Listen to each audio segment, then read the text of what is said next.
ما ينفعنا وزدنا علما اللهم صل على سيدنا محمد وعلى آل سيدنا محمد وبارک وسلم آمین یا رب العالمین۔ حضرات، جو آخری اسم ہم نے مطالعہ کیا امام غزالی علیہ الرحمہ کی کتاب المقصد الاسنیٰ فی شرح اسماء اللہ الحسنیٰ سے، وہ اسم تھا العلیم، اللہ سبحانہ و تعالیٰ کے علم کے بیان میں۔ اس میں صرف ایک بات کا اضافہ ہے، اس کے بعد ہم اگلا اسم اللہ نے چاہا تو اس کا مطالعہ کریں گے۔ وہ اضافہ یہ ہے کہ لفظ علیم کے نتیجے میں امام قشیری علیہ الرحمہ فرماتے ہیں کہ جیسے صوفیہ میں نا دو، یا اللہ والے لوگوں میں دو ٹرینڈز پیدا ہوئے۔ ایک تھا یہ کہ خدا سے مانگا جائے، خدا ہی ہماری تمام حاجات کو جانتا ہے، تو ہمیں خدا سے کیا کرنا ہے؟ مانگنا ہے، سوال کرنا ہے، اپنی حاجتیں اسی کے سامنے پیش کرنی۔ اس کے برعکس کچھ لوگوں میں مغلوبیت احوال کی وجہ سے ایک اور طرز عمل بھی پیدا ہوا، چاہے ہم اس کو اختیار نہ کریں، لیکن وہ طرز عمل بھی ایک معنویت رکھتا ہے۔ وہ طرز عمل کیا ہے؟ وہ طرز عمل ہے کہ اللہ جب علیم ہے تو خدا سے مانگنا نہیں ہے، حالانکہ ہمیں تو یہ بتایا گیا ہے کہ ہر شے ہم نے خدا سے مانگنی ہے، یعنی لیسأل احدکم ربہ کل شیء حتی شسع نعلہ اذا انقطع۔ لیکن بعض صوفیہ سے جیسے، اور حضرت ابراہیم علیہ السلام سے ایک روایت کی جاتی ہے کہ وہ کہتے تھے کہ حسبی من سؤالی علمہ بحالی، یہ صوفیہ کا بہت مشہور جملہ ہے، حسبی من سؤالی علمہ بحالی۔ تو اس میں ایسا نہیں ہے کہ وہ سوال نہیں کر رہے، بلکہ اس کو سمجھنے کا طریقہ یہ ہے کہ وہ اللہ سبحانہ و تعالیٰ سے مانگ رہے ہیں لسان قال سے نہیں بلکہ لسان حال سے، یعنی ہر وقت اللہ کی طرف احتیاج اور فقر کی ایک کیفیت رکھتے ہیں، اور زبان پر انہیں حاجت لاتے ہوئے تھوڑی سی شرم آتی ہے۔ کیوں شرم آتی ہے؟ گویا وہ اللہ سبحانہ و تعالیٰ کے اسم علیم سے مغلوب ہوئے ہیں۔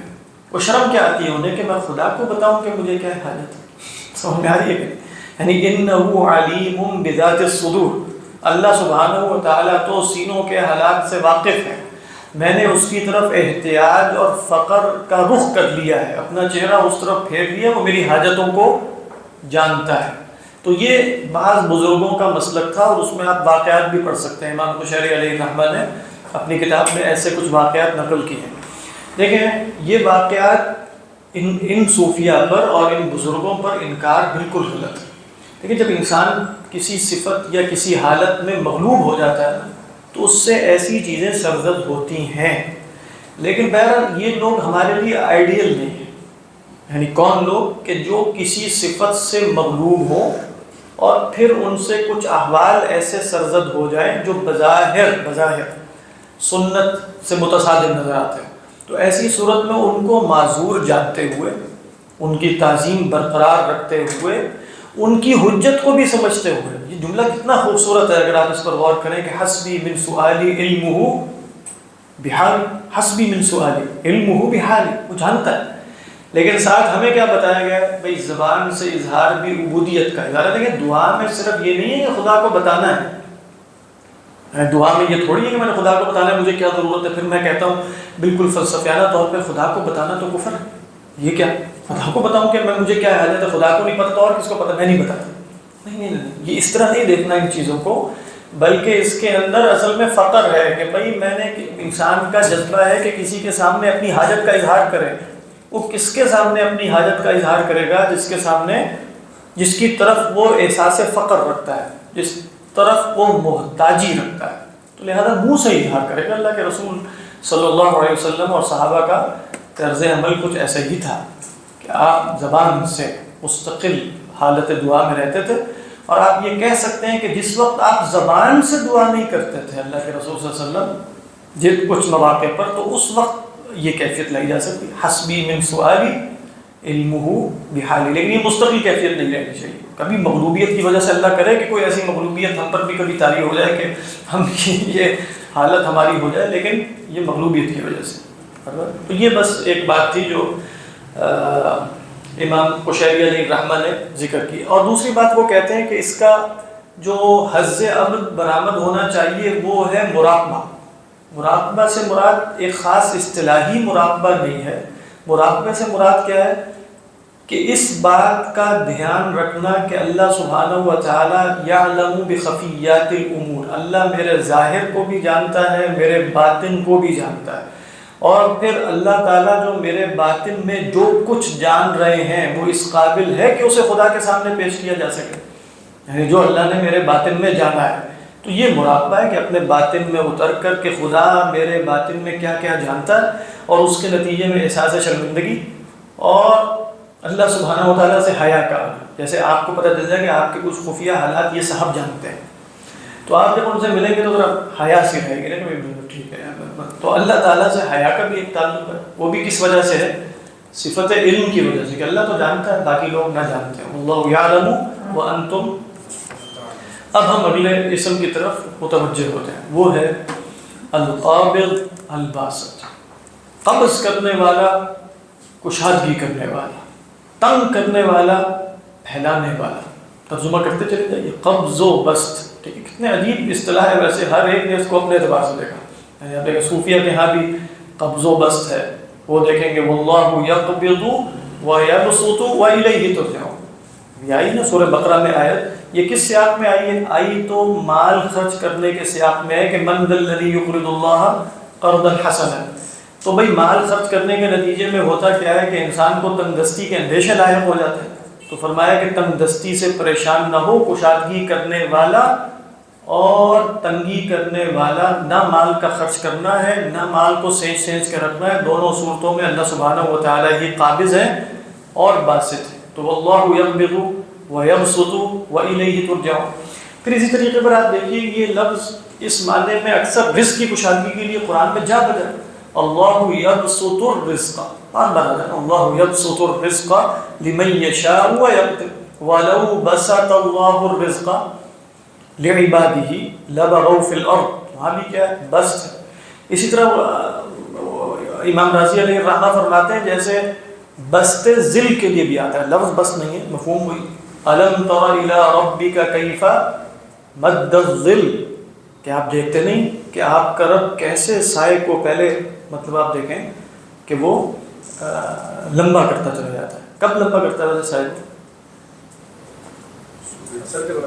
ہاں نہیں، زوال کے بعد، اس لیے کہ جب صبح سورج نکلے گا تو سائے لمبے ہوں گے، تو اس وقت تو لمبے ہوتے ہیں، لیکن جیسے جیسے جیسے جیسے زوال کی طرف آپ جاتے چلے جاتے ہیں سایہ، اگر آپ خط استوا پر ہوں بالفرض، یعنی زمین میں جو خط استوا ہے وہاں اگر آپ موجود ہوں گے تو سایہ ہی نہیں ہوگا۔ یہاں تو ہم خط استوا پر نہیں ہیں نا، تو ہمارا سایہ ہوتا ہے، یعنی آپ زوال کے وقت بھی ہیں تو ایک سایہ اصلی برقرار رہتا ہے، وہ منیمم سایہ ہے نا، ایسا ہی ہے۔ تو اس کے بعد جب سورج غروب ہونے کی طرف مائل ہوگا، اقیم الصلاۃ لدلوک الشمس، تو یہ سایہ کیا ہونا شروع ہو جائیں گے؟ لمبے ہونا شروع ہو جائیں۔ تو الم تر الی ربک کیف مد الظل، یہ بھی ہو سکتا ہے کہ صبح کی بات ہو رہی ہو، یہ بھی ہو سکتا ہے کہ زوال کے وقت کی بات ہو رہی ہو۔ اگر صبح کی بات ہو رہی ہے تو پھر کیا ہوگا؟ الم تر الی ربک کیف مد الظل ولو شاء لجعله کیا ہے؟ الم تر الی ربک کیف مد الظل ولو شاء لجعله ساکنا ثم جعلنا الشمس الیہ، دلیلوں سے پہلے ثم قبضناہ الینا قبضا یسیرا۔ اب یہ کیا ہو رہا ہے؟ سایہ آہستہ آہستہ چھوٹا ہوتا چلا جا رہا ہے۔ تو یہ بھی کون ہے؟ اللہ تعالیٰ۔ قبضناہ الینا قبضا یسیرا، تو لفظ کیا ہے؟ قابض اور باسط۔ اسی طرح علماء نے کہا کہ اللہ تعالیٰ ارواح کو قبض کرتا ہے، وہ قابض یقبض الارواح۔ اللہ تعالیٰ باسط اس معنی میں کیا ہے؟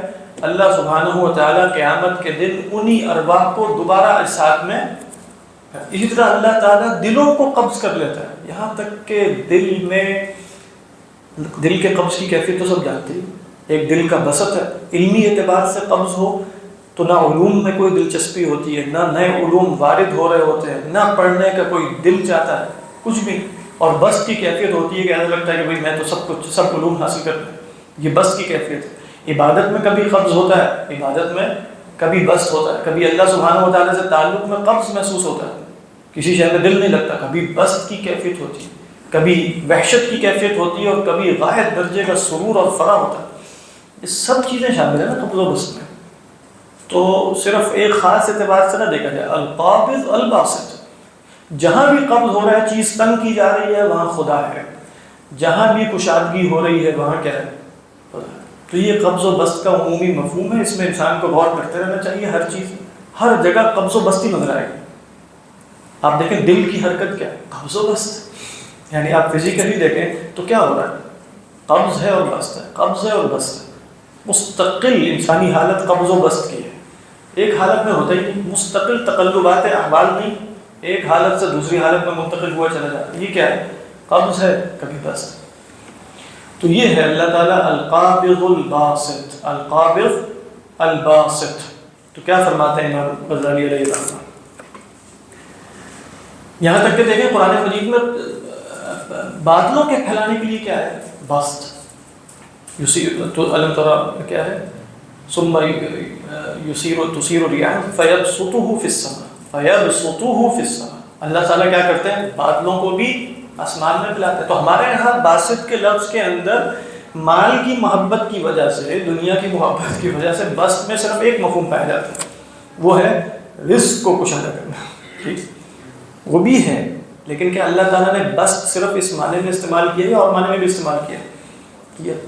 تو قبض بھی ہے اور بسط بھی ہے۔ تو قابض اور باسط اللہ سبحانہ و تعالیٰ کے دو نام ہیں جن میں مفعول بہ کو معین کر دینے کے نتیجے میں معنی میں محدودیت پیدا ہو جاتی ہے۔ اگر آپ کہیں قابض صرف رزق کا ہے اور باسط رزق کا ہے، تو کیا فرمایا، القابض الباسط هو الذي يقبض الارواح عن الاشباح عند الممات، شروع انہوں نے یہاں سے کیا، ٹھیک ہے، وہ کہتے ہیں کہ بھئی قابض وہ ہے جو ارواح کو اشباح سے افلاطونی تصور لگا ہے، یعنی اشباح کا مطلب ہے تو سب شیڈوز سے ہیں، جیسے تو سائے ہیں، وہ جسم مراد ہے، اشباح سے کیا مراد ہے، جسم، شبح ان کی جمع ہے، آج کل شبح جس کو کہا جاتا ہے بھوت، جو آپ کو دور سے آتا ہوا سایہ نظر آئے گا نا، آپ کہیں گے شبح آ گئی۔ تو هو الذي يقبض الارواح عن الاشباح عند الممات ويبسط الارواح في الاجساد، یہاں جسد کا لفظ ہے، اور پھر ارواح کو پھیلا دیتا ہے اجساد میں، کب، عند الحیات، حیات کے وقت، پھونک مارنا جیسے، وہ بھی بس دونوں جگہ جسات کا ہوئے۔ اچھا سر، میری جگہ اشباح ہے، اس میں زیادہ زبردست مفہوم لگ رہا ہے۔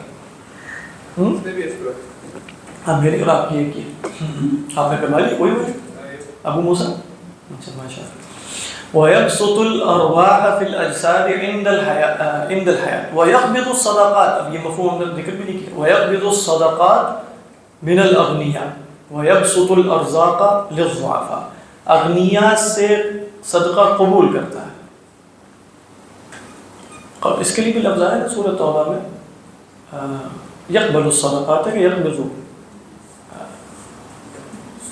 یقبضو کا لفظ ہے سورۃ توبہ میں صدقات لینے کے لیے، خذ من اموالہم صدقۃ، واللہ اعلم۔ تو فرمائے وَيَقْبِضُ الصَّدَقَاتِ مِنَ الْأَغْنِيَاءِ وَيَبْسُطُ الْأَرْزَاقَ لِلضُّعَفَاءِ يَبْسُطُ الرِّزْقَ عَلَى الْأَغْنِيَاءِ حَتَّى لَا يَبْقَى فَاقَةٌ، کہہ رہے ہیں ایسا کشادہ کر دیتا ہے کئی دفعہ اغنیاء پر رزق کے فاقے کا وجود نہیں رہتا، اور کبھی اس کے برعکس بلکہ بعین ہی ایک ہی وقت میں ایسا ہو رہا ہوتا ہے کہ کچھ اغنیاء ہیں جن کے پاس اتنا کچھ ہے کہ شاید اگلی 10 نسلیں بھی کھا سکتی ہیں، اور کچھ ایسے ہیں وَيَقْبِضُهُ عَنِ الْفُقَرَاءِ حَتَّى لَا يُبْقِيَ طَاقَةً، یبقیہ آپ کے ہاں پہلے بھی، اچھا میرے ہاں دونوں جگہ یبقی ہے، میں نے یبقا پڑھا ہے، وہ بھی ٹھیک ہے، فاقت ان کو اسم بنا لیں، لیکن ہمارے کہ حَتَّى لَا يُبْقِيَ طَاقَةً وَيَقْبِضُهُ عَنِ الْفُقَرَاءِ حَتَّى لَا يُبْقِيَ طَاقَةً، دونوں میں ضمیر آپ کو اللہ کی طرف لے کے جا رہے ہیں، آپ کے ہاں تبقی ہے،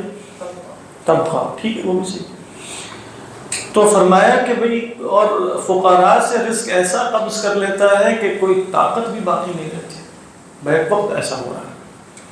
وَيَقْبِضُ الْقُلُوبَ فَيُضَيِّقُهَا بِمَا يَكْشِفُ لَهَا مِنْ قِلَّةِ مُبَالَاتِهِ وَتَعَالِيهِ وَجَلَالِهِ، کہہ رہے کئی دفعہ قلوب کو قبض کر لیتا ہے، یعنی کیسے قبض کر لیتا ہے، اپنے خوف اور جلال کے ذریعے، یعنی ایسا خوف اور جلال طاری ہوتا ہے، کس وجہ سے، کیونکہ اللہ تعالیٰ ان قلوب کے لیے کچھ ظاہر فرماتے ہیں اپنی ایک استغنائی صفت، من قلت مبالات، اگر انسان اس طرح غور کرے کہ اللہ تعالیٰ اگر پوری نوع انسانی کو جہنم میں اٹھا کے پھینکتے تو کوئی فرق نہیں پڑتا، تو میرے ایک سے کیا فرق پڑے؟ یعنی اس طریقے پر انسان پر خوف طاری ہو جائے کہ بھئی کائنات میرے لیے سے تھوڑی بنائی گئی ہے، جہنم میں بھی ہزاروں کیا کروڑوں آدمیوں نے جانا ہے۔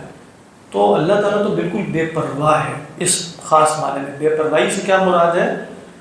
سمدیت اس کی، اس کا استغنا، اس کا غنا، یہ انسان پر طاری ہونا شروع ہو جائے کہ وہ اللہ تعالیٰ نے تو ازل میں طے کیا ہے ہؤلاء للجنتی ولا ابالی وہؤلاء للنار ولا ابالی، دونوں جگہ کیا لفظ آیا؟ لا ابالی، لا ابالی۔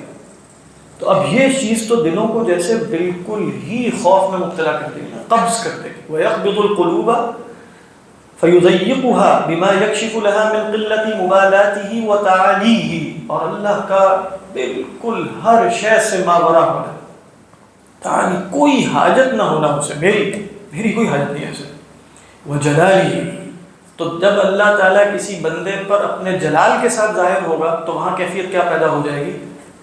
قبض کی۔ اور پھر فرماتے ہیں وَيَبْسُطُهَا، اور کبھی اللہ تعالیٰ دلوں میں جو کشادگی پیدا فرماتے ہیں، بسط کی ایک حالت عطا فرماتے ہیں، بما کے بعد آپ لوگوں کے یہاں کیا؟ یتعرف، ہاں ہمارے یہاں یتقرب ہے۔ وَيَبْسُطُهَا بِمَا يَتَقَرَّبُ إِلَيْهَا، یعنی اللہ تعالیٰ بندوں کے قریب ہوتا ہے، یعنی کشادہ کرتا ہے دلوں کو اس حیثیت سے کہ اللہ بندوں کے کیسے قریب ہوتا ہے؟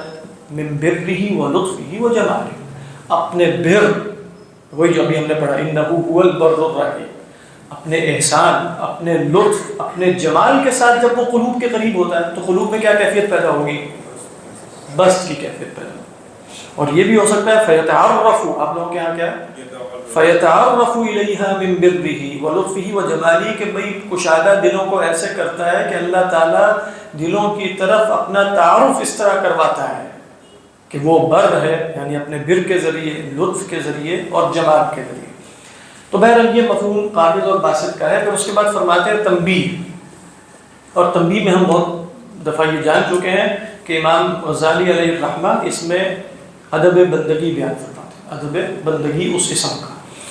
القابض الباسط من العباد، بندوں میں قابض و باسط کون ہے؟ من الہم بدائع الحکم وَأُوتِيَ جَوَامِعَ الْكَلِمِ۔ عجیب، یعنی کسی کے خیال میں بھی شاید یہ بات وارد نہیں ہو سکے گی جو اب امام صاحب بیان کر رہے ہیں کہ ہونا یہ چاہیے بندوں میں جب یہ اثر ظاہر ہوگا تو بندہ تو جیسے زبان دان ہوگا اس طرح کیا ہے جس کو جوامع الکلم عطا ہو گیا، اور جس کو بدائع الحکم، یعنی وہ مختصر بات کرے اور اس کے اندر گویا معانی کا خزانہ جمع کرتے، جیسے ابن عطاء اللہ سکندری جو تھے علیہ الرحمہ، ان کے حکم مشہور ہیں اور علماء کے حکم مشہور ہیں۔ آج بھی زمانے میں ایسے بزرگ ہیں جو مختصر بات کرتے ہیں اور جامع بات ہوتی ہے۔ تو فرمایا من الہم بدائع الحکم وَأُوتِيَ جَوَامِعَ الْكَلِمِ، تو اس کے پاس وہ اختیار ہوتا ہے کہ کبھی دلوں کو کشادگی عطا کرے اور کبھی دلوں کو لرزا دے۔ اس بندے کے پاس اختیار ہے اپنے ان کلم کے ذریعے۔ کیا فرماتے ہیں؟ فَتَارَةً يَبْسُطُ قُلُوبَ الْعِبَادِ بِمَا يُذَكِّرُهُمْ أَوْ يَذْكُرُهُمْ، یا يُذَكِّرُهُمْ ہوگا مِنْ آلَاءِ اللَّهِ عَزَّ وَجَلَّ وَنَعْمَائِهِ، وَتَارَةً يَقْبِضُهَا بِمَا يُنذِرُهُمْ بِهِ مِنْ جَلَالِ اللَّهِ وَكِبْرِيَائِهِ وَفُنُونِ عَذَابِهِ وَبَلَائِهِ وَانْتِقَامِهِ مِنْ آلَائِهِ، کہتے ہیں کبھی تو دلوں کو وہ سرور عطا کرتا ہے اللہ کی نعمتیں اور اللہ کے احسانات ذکر کر کے، اور کبھی دلوں پر قبض کی کیفیت طاری کر دیتا ہے، ان کو اللہ کے جلال اور کبریائی اور اس کے عذاب اور بلا اور انتقام جو اللہ اپنے دشمنوں سے لیتا ہے اس سے ڈرا کے۔ تو یعنی کیا کرتا ہے؟ وہ بندوں کو تخویف اور ترغیب کے درمیان رکھتا ہے، خوف و رجا کے درمیان رکھتا ہے، نہ انہیں اللہ کے عذاب سے نچن کرتا ہے، بے خوف کرتا ہے، نہ ایسا کرتا ہے کہ انہیں اللہ کی رحمت کی امید نہ رہے۔ یہ دو کیفیت ہو سکتی ہے نا، یا خوف سے نچن ہو جائے یا محض رحمت کی، یعنی رحمت ہی کی امید ہو اور یہ ہو کہ رحمت کی بالکل ہی امید نہ رہے اور خوف ہی خوف ہو۔ تو دونوں کو درمیانی کیفیت میں رکھتا ہے، قبض و بسط کے درمیان۔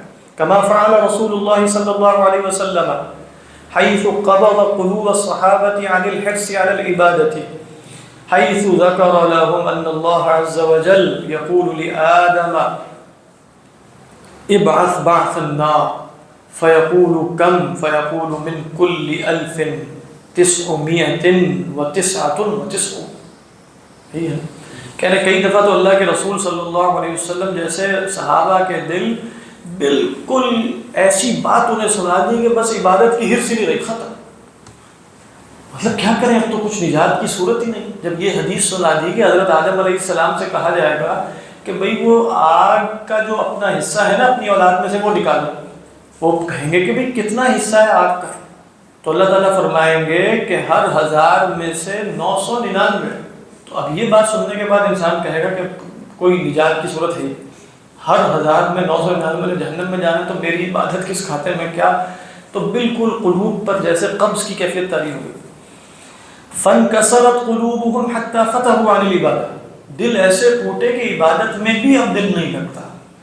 فلما اصبح ورآهم على ما هم عليه من القبض والفتور، جب صبح دیکھا اور ان پر جو کیفیت قبض و فتور کی صحابہ پر دیکھی آپ صلی اللہ علیہ وسلم نے، تو روح قلوبهم وبسطهم يبسطهم، تو ان کے دلوں کو تفریح دی، راحت پہنچائی. فذكر انهم في سائر الامم قبلهم كشامة سوداء في مسك ثور ابيض. ایسے ہی بھئی وہ کہتے ہیں کہ پھر اللہ کے رسول نے فرمایا کہ دیکھو پرانی امتوں کے مقابلے میں تم اتنے سے ہو، بس کتنے سے، جیسے ایک جو سفید بیل ہے اس کی کھال پر ایک چھوٹا سا شامہ لگا ہو. شامہ کس کو کہتے ہیں؟ یہ جو تل ہوتا ہے یہ شامہ ہے. تو وہ کیا تل کی حیثیت ہوگی؟ تو تل کی حیثیت تو کچھ بھی نہیں. تو وہ اللہ کے رسول فرما رہے ہیں کہ جہنم میں جانے والے اکثر لوگوں کی جو تعداد ہے وہ تم سے باقبل ہے. وہ کیا ہے؟ تم پریشان نہ ہو، امت محمدی علیہ صاحب الصلاۃ والسلام کی یہ بات نہیں ہو رہی. تو گویا اور روایات میں بھی نا آپ نے فرمایا مجھے امید ہے تم اہل جنت کے آدھے ہوں گے، بلکہ 1/3 ہوں گے، پھر آپ نے کہا آدھے ہوں گے، اور پھر آپ نے فرمایا 2/3 ہوں گے. تو گویا اہل جنت کی اکثریت جو ہے وہ اللہ کے رسول صلی اللہ علیہ وسلم کی امت میں سے. تو اس حیثیت سے گویا آپ نے پہلے ان کے دلوں کو ڈرایا اور اس کے بعد گویا ایک امید اور اطمینان کی حالت عطا فرمائی.